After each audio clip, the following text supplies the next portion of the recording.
This guy, Kevin Smith, is a real piece of work. Real piece of work. I don't want to bore you to death with some of the things that I've already said.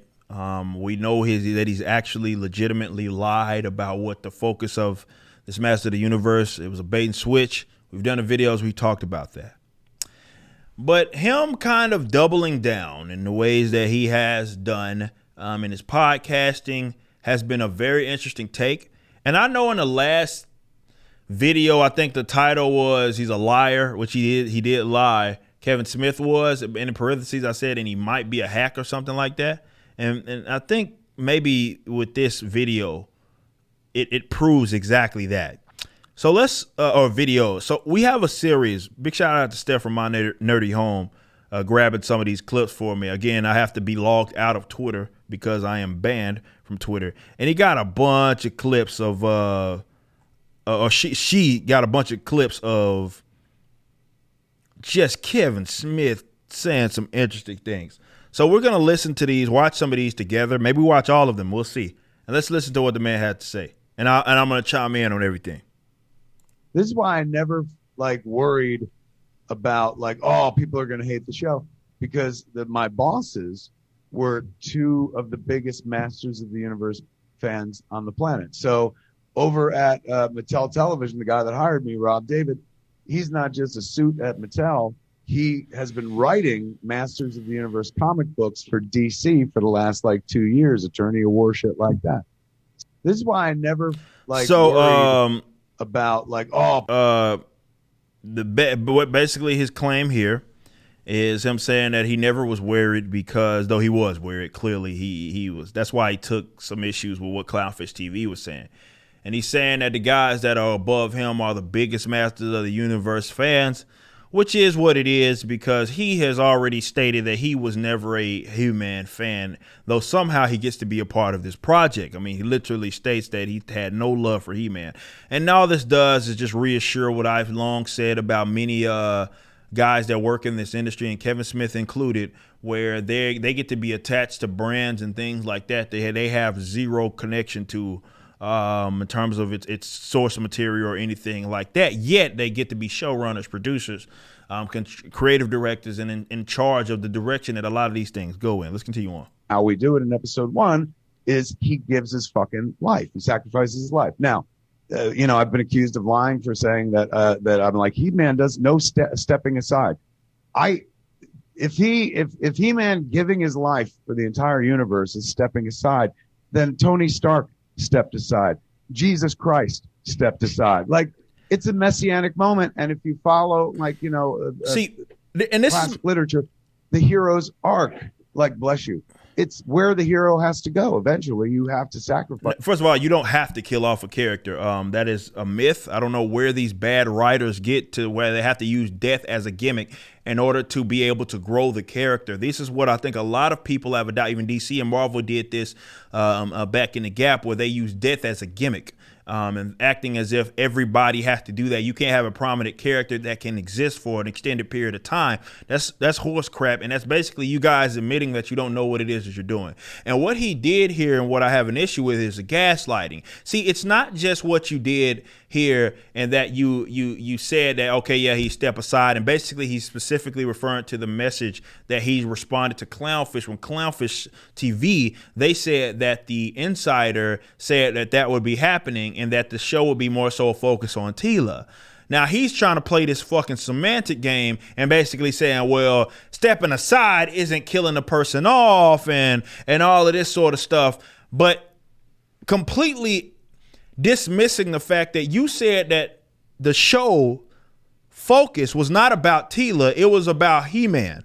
That was a lie. It was about Teela, which basically reassures what not only Clownfish, but what even Screen Rant had said. And you tried to check Screen Rant, and you said that it wasn't about it was about He-Man. It wasn't about Teela. And then the show comes out, and then that was exactly what it was. It was about Teela, and you admitted you killed him off in the first episode, and then you killed him off and killed him again in the 5th. So what is he talking about? So let's listen to, as well as what he said. Orko literally says the same line, go back to your shadows. Does anybody know what character that is? Absolutely. Interesting. And he stayed dead forever, Yes, right? because once Gandalf died, that shit was That over. was done. So anybody like watching, like I can't, like there's a guy who was just like, you're a fucking like terrible storyteller because you killed off Orko forever, and I'm like, forever, bro? Have you ever seen one of these fucking things? Yeah, what are you like, talking about? oh my god! I was, and even within the first 5 episodes, someone dies. 2 people fucking die. Yeah. They come back. Even the tree guy fucking comes back. Like, so at that point, you're like, are you fucking serious? Or are you just denying reality? Like, I saw do a you guy, think here, even better? Yes. do you That is think very Mattel- rich coming from this I'd man. walk in, I was like, you know what I want to do? Kill Orko. done. I- money. Actually, Yeah, do you know what they would they're do? laughing. There's the They're door. laughing at it. I actually do believe that he's that much of a narcissistic jackass that he took pride in killing off He-Man. Orko, not necessarily as much, but He-Man for sure. I absolutely believe that shit was a concerted effort by way of him, maybe not just him directly, but his cronies, his handlers, the social justice advocates that he has been listening to, who think that the only way to have some sort of prominent female character, as if She-Ra never existed, but prominent female character is if you have to have them replacing the man. I believe, yes, absolutely, you giggling and shit, but I believe absolutely you're cocky enough to do that shit, 100%. 100%. And if anything, you showed us just that, Kevin Smith. Let's see what else you had to say. Like I honestly, I can kind of get when people are like, oh, I wanted like more He-Man in this show and whatnot. You know, I want to say like, oh, just fucking wait. Right. Like episode. I'm not. Should I? Fucking why not? You can say episode 6 goes hard. Episode 6. At the end of episode 6, we do something that they've never done in the franchise before. You're going to get more He-Man than you think you wanted. And episode 7 contains no bullshit. And, you know, I know I'm going to say this, and then a very, very vocal contingency of the internet is going to say I'm lying or something Apologize! like that. Atone! That I'm baiting and switching Yeah. or something like that. But I promise you, on my child's life, Means nothing to me. in episode 7, there is a Skeletor and spoilers, He-Man fight that tops anything. That's one of the most brutal fucking fights I've seen. The only brutal fight in animation I've seen more brutal was in Invincible when he fucking held his kid through the trains. Awesome. So we'll get that, and it'll take us 7 episodes to get there. Appreciate that context. Bam is in here, man. He's here on the screen. Hampton. between Oh, us. hey there. I just want to put out there that, you know, there's 130 other episodes of Masters of the Universe that people can watch if they don't like Year 5. You didn't go and take their DVDs away. I went through this as a big Star Wars fan when Disney erased the expanded universe, and I was like, my Timothy Zahn book is still on the shelf. I can go read it. They didn't come here and take it, you know. So, like, I'm sure in those 130 episodes, there were some episodes that people didn't like, and you just don't rewatch them.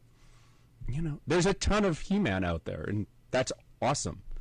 You know? Or as well. Like, if you know, it's like anything else. Like, this is not mine. I didn't create it. Yeah, no shit. It's Bam. okay. I mean, Bam. Exactly. And the fact that he's kind of going and he didn't even check him, it's such a bad argument because this is what this is basically. And that when they use arguments like that, and I don't even know who the guy that popped up and said that. I guess it's part of maybe that's a gag that goes on in their podcast. Apparently, and there's a part 2 here. Let's listen to that before I continue on. Hold on. He thinks it's a fucking conspiracy. I'm not saying that. That's what I read. I don't know what to think at this point and shit like that. But I do know this much. Based on what I was told by the people that like pay my salary, that doesn't matter to them. Like they literally don't care. Somebody did send me tweets where like I was on Comic Book Men one season and I was like, yeah, I was a big He-Man fan and shit like that. And they're like, aha! Like as if Netflix was going to be like, Kevin, you should have told us. There's the door, you know, like that shit doesn't like matter to anybody who writes a fucking check or something. Well, exactly. And I appreciate you mentioning that because all you just told us was that Netflix, companies like that, and all they're doing is trying to, and be it not just Netflix, I'm talking about the guys that are in control of the brands.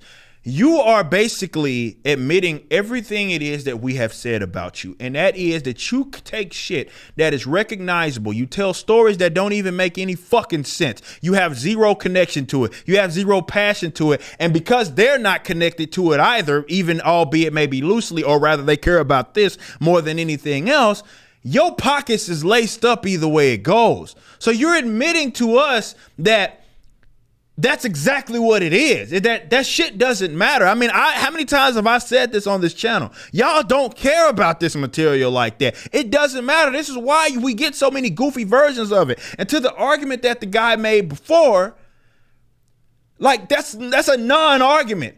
If you wanted to tell a story so off-brand, don't use the characters. Don't. To act like, and this is what they basically say, and it's like what they're alluding, it's not even alluding to. This is what essentially what it is they're saying. They're saying this. Okay. You know and love or familiar with this universe, right? Okay. Go fuck yourself. You had books, you had movies, you had stories, whatever it is, that they're not stripping from you, and which is what I've told you, to be fair. If you're gonna read modern, like era of modern Marvel or DC, just go read the back issues, because the ones now are shit.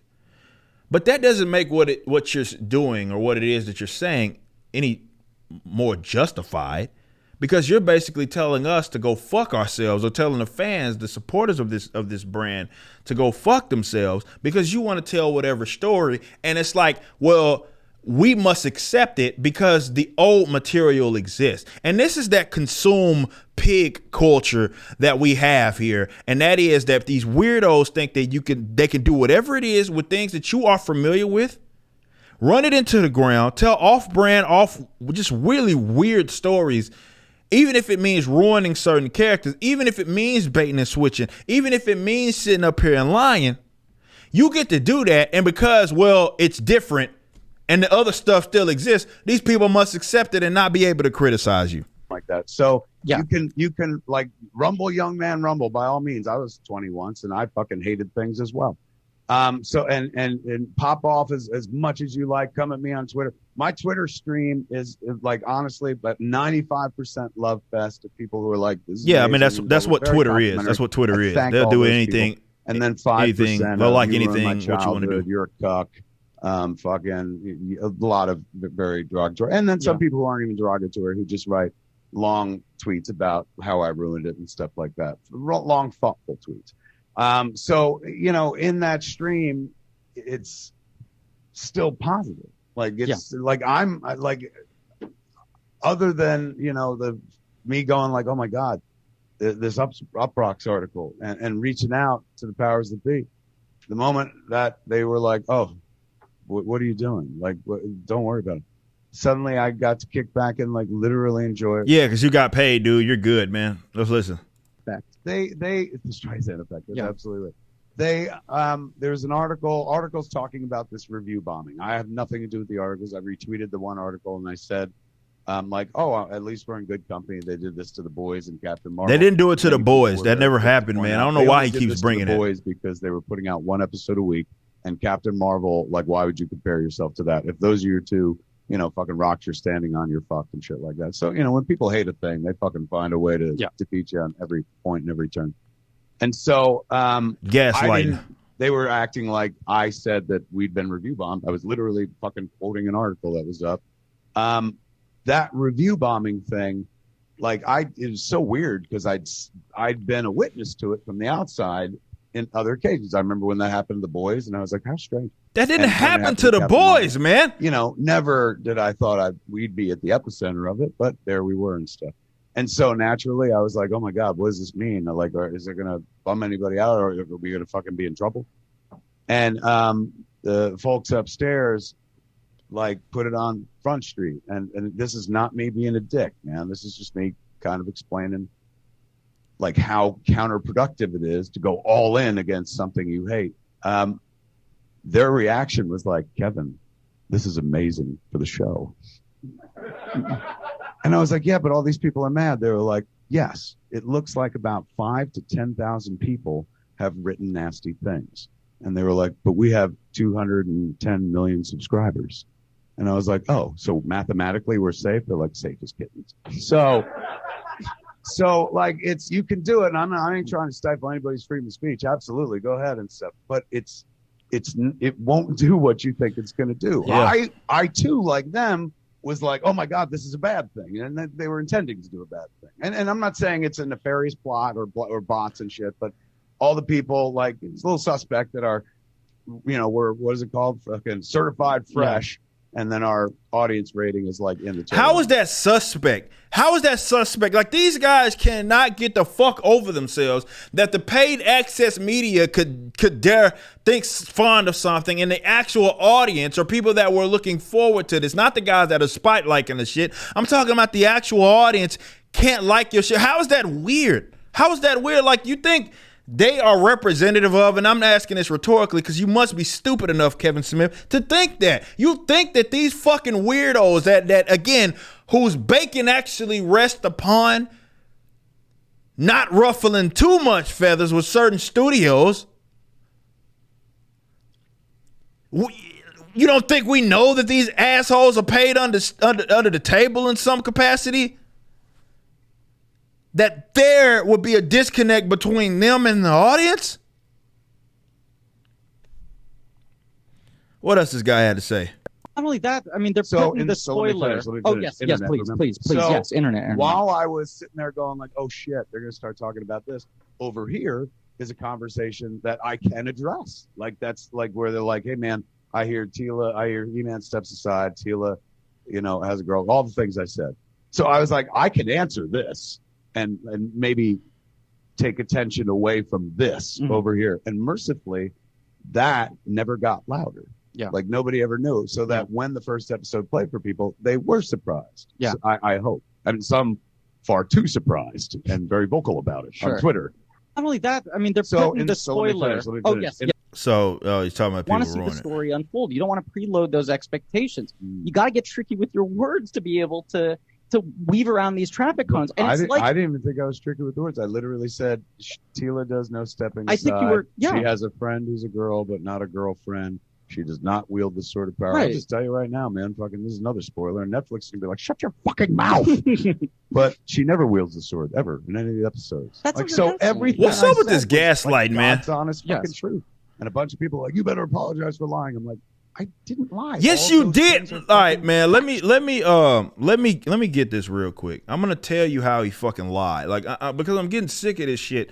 Because this guy gets to think that he can just say shit and gaslight and act like everything that we saw, everything that we said didn't happen. I'm gonna show you right now because I'll pull up the tweet fucking again on my old video in which. Yes, that's exactly what the fuck he did. He did exactly that. So in this video right here,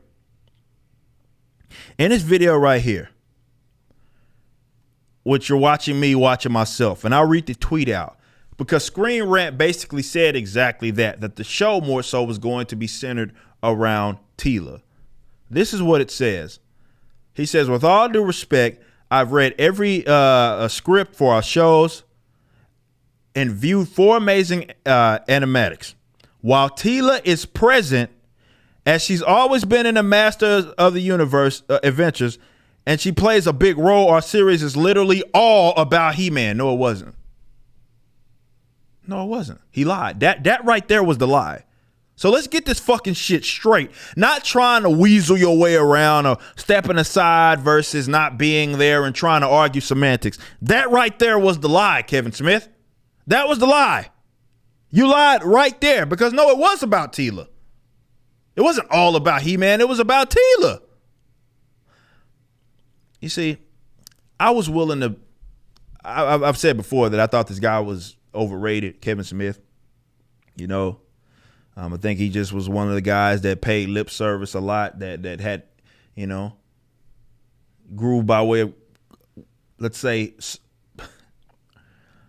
more stoner culture than nerd culture. But you had a guy that was in there that was kind of paying lip service to things, and then he writes for DC, he does some things. And I think he was overrated not just as a writer, but I think the kind of praise that was heaped upon him. And I'm not going to try to diminish any accomplishment this man has had. I'm sure he's proud of it. None of what I'm saying means a goddamn thing to him. But what I am saying is that, yeah, I believe that he didn't, that kind of praise and admiration, it was not warranted, not as much at least. And that's, yeah, my opinion. But I was willing to, even with all that being said, say that he might be a hack. Now I absolutely know that he's a hack. You've expressed to me that that's exactly what it is that you are. You've told me that the guys up top aren't even attached to this shit. They don't give a fuck about any of this shit. Nobody cares, that you didn't care about He-Man, basically admitting that, oh, you have no passion in this, but you are a part of it and now you're a showrunner, right? Which is all I've ever said. I mean, among other things, but that was the bulk of what it is that I said, is that you have people that are a part of these projects that are more worried about making statements and being edgy as opposed to actually honoring material and honoring legacy. And when you're so disconnected from that, it's very difficult for you to do that. And so this idea that, well, all the old stuff exists, you can still just read that. You shouldn't say anything about basically, our criticisms are either invalid because you're good. The guys at the top said it was okay. We know it, Kevin Smith. You got your money. That was the point. Now, I'm a capitalist. I ain't mad at nobody getting their money. But you were a sucker in order to do it. So stop with the gaslighting. You did bait and switch, and you absolutely did lie. That objectively you ended up doing. Now, if y'all try to take it in future seasons or whatever in a different route, that is what it is. But at least initially, at minimum, you did lie. The what people alluded to were true, and you went out of your way. And that's what the problem was. No matter how much he gaslights, never forget that. The issue wasn't even that you did a show about Teela. You could have did a show about, if you call it Teela, the Teela story, I don't know. And you called it that, and you did a story. Not to say that everybody would have been as anticipated and hyped up about it like they were He-Man, but you're showing He-Man versus, showing Skeletor, and you showing all of this classic sort of stuff, and you getting people hyped up on this. Your promotional stuff made it seem like this was something centered around He-Man, and then all the trailers and everything, and then when they got it, it was about Teela. If you did a Teela show without the bait and switch, people would have had less of a problem. But that's not what you did. Instead, you bait and switched people, and that's the fucking issue. That's the issue. But they know that. I think they actually know that. But their arguments are deflated in the event that that's the point. So what they have to do is make shit up. Try to argue semantics. Try to argue things nobody ever argued. So yeah, I think he's a hack.